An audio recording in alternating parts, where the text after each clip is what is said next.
BJP. അപ്രമാദിത്വത്തിനെതിരെ NDA സഖ്യകക്ഷികൾക്കുള്ളിൽ പ്രതിഷേധം. ഏകപക്ഷീയമായി സ്ഥാനാർത്ഥിയെ പ്രഖ്യാപിച്ചതിൽ പ്രതിഷേധിച്ച് രാജ്യസഭാ തെരഞ്ഞെടുപ്പ് ബഹിഷ്കരിക്കുമെന്ന് യു.പി.എയിലെ എൻ.ഡി.എ സഖ്യകക്ഷിയായ സുഹൽദേവ് ഭാരതീയ സമാജ് പാർട്ടി പ്രഖ്യാപിച്ചു. വർഗീയ ധ്രുവീകരണത്തിന് ശ്രമിക്കുന്ന പാർട്ടികളുമായി വിട്ടുവീഴ്ച ചെയ്യില്ലെന്ന് ബീഹാർ മുഖ്യമന്ത്രി നിതീഷ് കുമാർ ബി.ജെ.പിയെ ലക്ഷ്യം വെച്ച് വിമർശിച്ചതും കേന്ദ്ര നേതൃത്വത്തെ ഞെട്ടിച്ചു. തെരഞ്ഞെടുപ്പ് അടുത്തിരിക്കെ എൻ.ഡി.എയിൽ ഉണ്ടായ പൊട്ടിത്തെറി പരിഹരിക്കാൻ അമിത് ഷാ ശ്രമം ആരംഭിച്ചു. എൻ.ഡി.എയിൽ നിന്ന് പുറത്തുപോകുമെന്നും രാജ്യസഭാ തെരഞ്ഞെടുപ്പ് ബഹിഷ്കരിക്കുമെന്നും പ്രഖ്യാപിച്ചതിന് പിന്നാലെ അമിത് ഷാ യു.പിയിലെ സഖ്യകക്ഷിയായ സുഹൽദേവ് ഭാരതീയ സമാജ് പാർട്ടിയെ അനുനയിപ്പിക്കാൻ ശ്രമം ആരംഭിച്ചു. പാർട്ടി നേതാവ് ഓം പ്രകാശ് രാജ്ഭറിനെ ദില്ലിയിലേക്ക് കൂടിക്കാഴ്ചയ്ക്കായി ക്ഷണിച്ചിരിക്കുകയാണ് അമിത് ഷാ. കഴിഞ്ഞ ദിവസം രാംവിലാസ് പാസ്വാന്റെ ലോക് ജനശക്തി ബി.ജെ.പിയുടെ നയങ്ങൾക്കെതിരെ രംഗത്തെത്തിയിരുന്നു.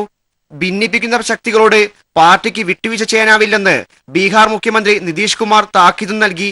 സമൂഹത്തെ ഭിന്നിപ്പിക്കുന്ന ശക്തികളെന്ന് ചൂണ്ടിക്കാണിച്ച് നിതീഷ് കുമാർ ബി.ജെ.പിക്കെതിരെ ആഞ്ഞടിക്കുകയായിരുന്നു. ബി.ജെ.പി. നേതാക്കൾ സാമുദായികപരമായി വിവാദ പ്രസ്താവനകൾ നടത്തുകയാണെന്നും നിതീഷ് ചൂണ്ടിക്കാണിച്ചു.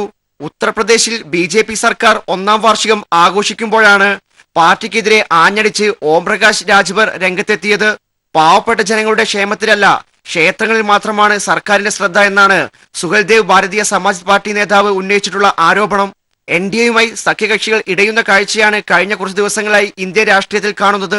2019 നടക്കുന്ന ലോക്സഭാ തെരഞ്ഞെടുപ്പിൽ ബി.ജെ.പിക്ക് ഇത് തിരിച്ചടിയാവും. മാർച്ച് 23 നടക്കുന്ന രാജ്യസഭാ തെരഞ്ഞെടുപ്പിൽ തിരിച്ചടിയാകുമെന്ന ഭയത്തിലാണ് ബി.ജെ.പി. നേതൃത്വം. ഇതിന്റെ ഭാഗമായി സഖ്യകക്ഷിയുമായി ചർച്ച നടത്താനുള്ള തയ്യാറെടുപ്പിലാണ് അമിത് ഷായും ബി.ജെ.പി. നേതൃത്വവും. News bureau, Delhi.